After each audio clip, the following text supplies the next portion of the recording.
News में आपका इस्तेमाल है। मैं हूं आपका दोस्त मोहम्मद जावेद। हम रखिए खबरों पे नजर, आप रखिए खबरनामे पे। वालेकुम नाज़रीन, एनपीएस में आपका खैर मकदम है। देखिए आज की अहम खबर।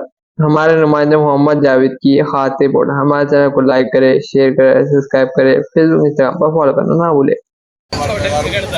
ఏఐసీసీ ఇన్ఛార్జ్ దీపాదాస్ మున్షి గారు మరి హైదరాబాద్ కాంగ్రెస్ పార్టీ వివిధ నియోజకవర్గాల్లో పోటీ చేసిన అభ్యర్థులు, జిల్లా కాంగ్రెస్ అధ్యక్షులు అందరి సమక్షం లోపల, నాయకత్వం లోపల కాంగ్రెస్ పార్టీలో చేరినటువంటి Hyderabad GHMC deputy mayor Srilatha Shobhan Reddy గారికి, మిగతా వారితో పాటు వచ్చేసినటువంటి మిత్రులందరికీ కూడా కాంగ్రెస్ పార్టీ నుంచి స్వాగతం తెలియజేస్తూ, ఇంతకుముందు ఉద్యమకారుడు శోభన్ రెడ్డి గారు చెప్పినట్టుగా తెలంగాణ ఉద్యమం ప్రారంభం నుంచి దాదాపు 24 సంవత్సరాలు పార్టీలో ఉన్నప్పటికీ కూడా నూతనంగా అధికారం అనేటువంటి అంశంకు సంబంధించి పార్టీకి, ఉద్యమానికి సంబంధం లేనటువంటి వాళ్ళకి ఇవ్వడంతో సరైన ప్రాధాన్యత ఇవ్వడం కోరుతోటి, అదేవిధంగా ఈరోజు నూతనంగా ఏర్పడ్డ కాంగ్రెస్ ప్రభుత్వం తెలంగాణ ఇచ్చిన పార్టీగా, తెలంగాణ తెచ్చిన పార్టీగా ఉద్యమకారులకు లేదా అమరులకు గుర్తింపు ఇవ్వాలి, ఉద్యమకారుల కుటుంబాలకు సంబంధించి గౌరవం తెలంగాణ